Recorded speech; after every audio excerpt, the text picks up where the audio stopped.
ദൈവം അനുവദിക്കുന്ന വിടുതൽ ആവശ്യമാണെന്ന് ബോധ്യം കിട്ടിയത് കൊണ്ടും ഒന്ന് രണ്ട് സാക്ഷ്യങ്ങൾ ഇതുമായി കേട്ടത് കൊണ്ടുമാണ് ഇത് എല്ലാവർക്കും ഇത് മനസ്സിലാകാത്ത തരത്തിൽ വിജയമുണ്ട്. എന്തോ നമ്മുടെ കയ്യിൽ ഇത് എത്തുന്നില്ല. അതെത്തുന്ന ശുശ്രൂഷയാണ് ഈ ആരാധനയുടെ ഈ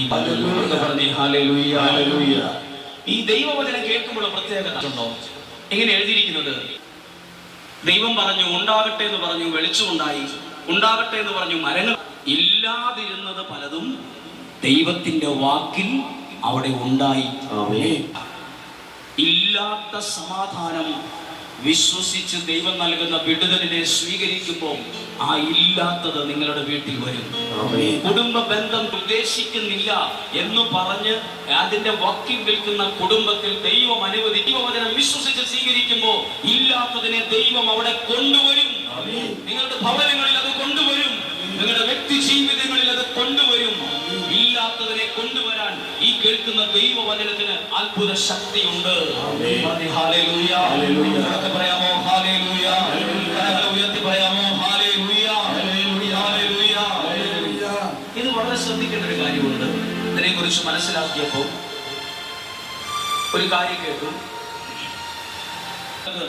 കൊടുക്കാനല്ല പറഞ്ഞത്, എല്ലാവർക്കും കൊടുത്തോളാൻ പറഞ്ഞു. പക്ഷേ ദൈവം ചില സൗഖ്യത്തെ കൊടുത്തപ്പോൾ വന്നിരിക്കുന്നത് എല്ലാവർക്കും വിടുതലുണ്ടാകട്ടെ, അപ്പൊ എല്ലാവർക്കും കൊടുത്തു.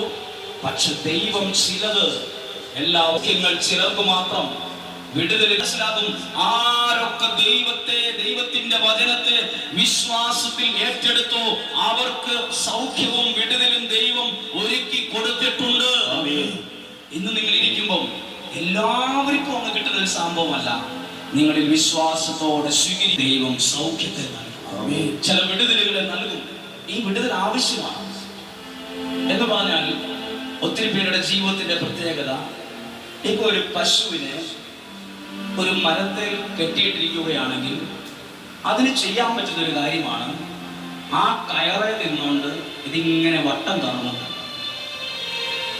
രാവിലെ ഉച്ചയ്ക്കും വൈകുന്നേരം എല്ലാം കറങ്ങും, അവിടെ തന്നെ കിടക്കും, അവിടെ വച്ചു തരുന്നത് തിന്നും, കുടിക്കും, എല്ലാം ചെയ്യും. അതിനപ്പുറത്ത് നല്ല പുല്ലുകളുണ്ട്, പക്ഷെ അത് കാണാനേ പറ്റുള്ളൂ, തിന്നാൻ പറ്റില്ല.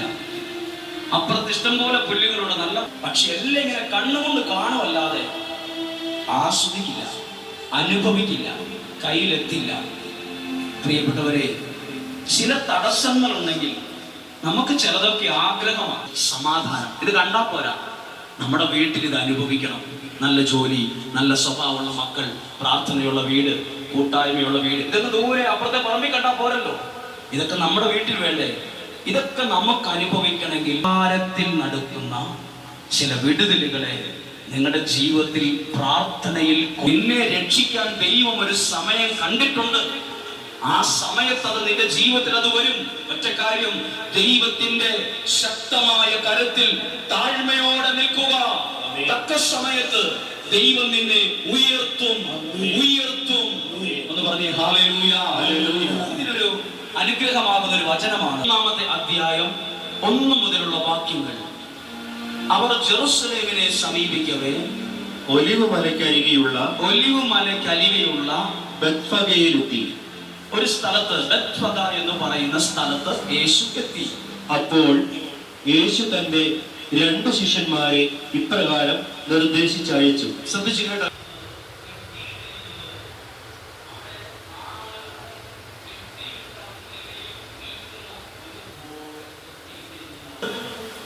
നിങ്ങൾക്കും അറിയാം, ചിലരെ നോക്കിയിട്ട് പറയാം, എന്ത് കഷ്ടമാ അവരുടെ അവസ്ഥ, ഓ എത്ര കൊല്ലമായി അവരെ സഹിക്കുന്നു, അത് നല്ല മനുഷ്യരാണല്ലോ, കെട്ടിയിട്ടപ്പെട്ട ഒരവസ്ഥയാണത്.